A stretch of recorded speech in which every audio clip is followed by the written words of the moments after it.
पूरा बिहार हमारा है और अपने लोगों के यहाँ ही हम जा रहे हैं। आप अगर सही मतदान नहीं करेंगे तो आपको मतदान से पाप का भागीदार होना पड़ेगा। हम बिहार जा रहे हैं, ये बात तो सही है,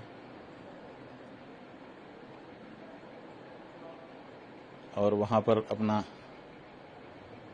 धर्म का जो उपदेश है, जो हमारा काम है, वो करेंगे। तैयारी की जहाँ तक बात है तो हमारा कोई राजनीतिक दल नहीं है और हमारी कोई राजनीति नहीं है, इसलिए कोई विशेष तैयारी हमारी नहीं है। हाँ, पूरा बिहार हमारा है और अपने लोगों के यहाँ ही हम जा रहे हैं। चर्चा करेंगे, संवाद स्थापित करेंगे। चुनाव को लेकर प्रत्याशी? हाँ जी, चुनाव को लेकर ही जा रहे हैं। चुनाव होने वाला है बिहार में विधानसभा का। जो वहाँ पर गोप्रेमी हैं, सनातनी हैं, धार्मिक लोग हैं, उनको बताना चाहते हैं कि आप जो मतदान करते हैं उस मतदान से भी आपको पाप लगता है। आप अगर सही मतदान नहीं करेंगे तो आपको मतदान से पाप का भागीदार होना पड़ेगा। इसलिए पाप से बचिए और ऐसा मतदान करिए कि मतदान भी पुण्य का कार्य हो जाए। देखिए, कांग्रेस, भाजपा और दूसरी पार्टियां अपने अपने ढंग से अपनी अपनी बात कह रही हैं। हमारा तो ये कहना है कि जो मूल बात है इस भारत देश की, जिससे संविधान में भी कहा गया, संविधान के निर्माण के समय भी जिसके बारे में लंबी बहस हुई, आज़ादी के पहले हर नेता ने जिस बारे में हमको वचन दिया था, आज़ादी के बाद जिसके लिए केंद्रीय समिति बनाई गई, उस गौरक्षा की बात कहाँ है?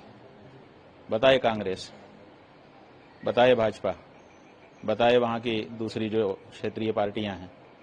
ये लोग तो इस बारे में चर्चा ही नहीं करना चाहती हैं। हमारा कहना है कि हम बहुमत में हैं और हम चाहते हैं कि गौहत्या बंद हो। आप उस बारे में क्यों नहीं बोलते हो? आप नए नए मुद्दे लेकर के आ जाते हो। चोरी हो रही है, चोरी हो रही है तो आप बचाइए ना।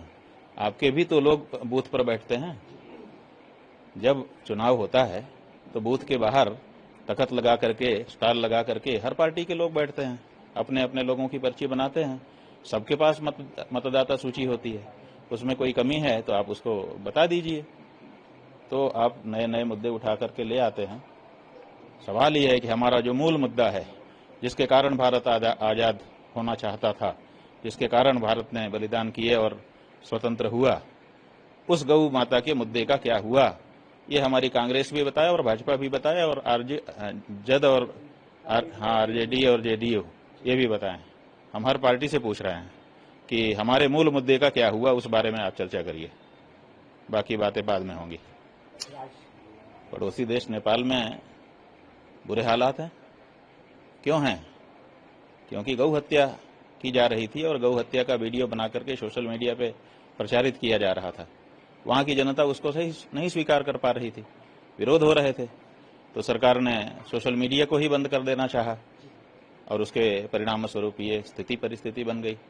तो गाय ही वहां पर भी मूल में है और गाय ही यहाँ पर भी मूल में है। और हिंदुओं का जो कहते हैं ना सब्र का बांध, वो धीरे धीरे भर रहा है। इसलिए भारत के लोगों को भी समझने की आवश्यकता है कि गौ माता के प्रश्न पर अनदेखी अब कितने दिन तक वो चला पाएंगे।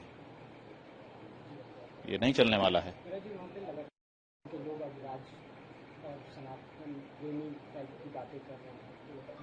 नहीं, ठीक है, जो जिस देश की जो प्रकृति होती है वो अपनी प्रकृति से विरुद्ध अधिक देर तक नहीं रह सकता है।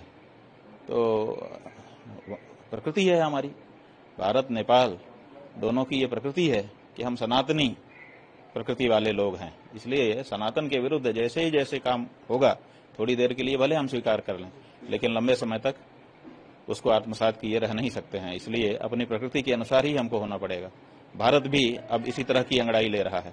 अगर इन नेताओं ने समय रहते भारत की जनता की मूल भावना को नहीं सुना तो यहाँ पर भी विद्रोह होगा।